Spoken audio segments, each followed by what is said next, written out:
Bettina Ortiz Ximena was not accustomed to waiting. A former Miss Venezuela and Miss Universe runner-up, the exceedingly bronze strawberry blonde was these days the wife of the Miami Auto Parts tycoon Herman Ortiz Ximena, and at every restaurant she chose to grace with her presence, she was always greeted with reverence and whisked to the exact table she desired. Today, she wanted the corner table on the terrace at Sip Sip, her favorite lunch spot on Harbor Island, but there was a large noisy group taking up the entire terrace and didn't seem in much hurry to leave.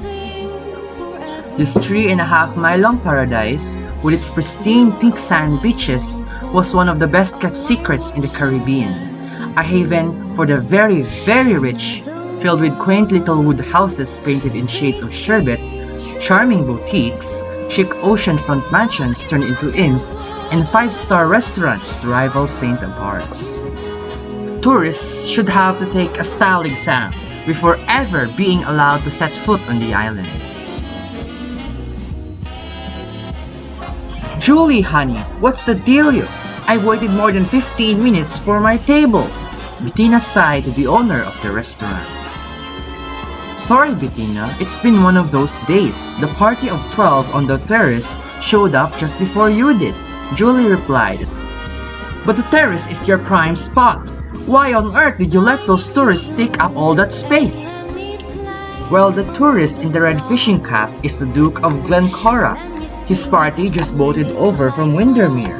That's his royal gooseman, you see, moored off the coast. Isn't it the most handsome sailboat you've ever seen? I am not impressed by big boats, Bettina huffed, although secretly she was rather impressed by people with big titles. From the kitchen window, she surveyed the party assembled on the terrace with new eyes. These aristo-British types were such a strange breed. Sure, they had their Savile Row suits and their heirloom tiaras, but when they traveled, they looked so painfully frumpy. It was only then that Bettina noticed three tan, well-built men in fitted white t-shirts and black Kevlar pants sitting at the adjacent table. I assume that's the Duke's security detail? They couldn't be more obvious. Don't they know that we're all billionaires here on Brilliant? And this isn't how we roll, Bettina tutted. Actually, those bodyguards belong to the Duke's special guest. They did the whole sweep of the restaurant before the party arrived. They even searched my walk-in freezer. See the Chinese fellow seated at the end of the table? Oh, I didn't even notice him. Am I supposed to know who he is? That's Alfred Shank, Julie said in a hushed tone. Bettina giggled. He looks like their chauffeur. Doesn't he look like that guy that used to drive Jane Wyman around in Falcon Crest? From what I hear, that chauffeur is the most powerful man in Asia. What's his name again? Alfred Shang. He's Singaporean but lives mostly in England on an estate that's half the size of Scotland, so I'm told.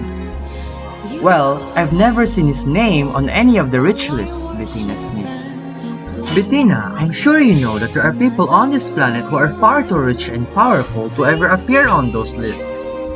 Although a slight exaggeration, this island known as Brilliant to the locals is home to the 12 billionaires, at last count, and depending on who is counting.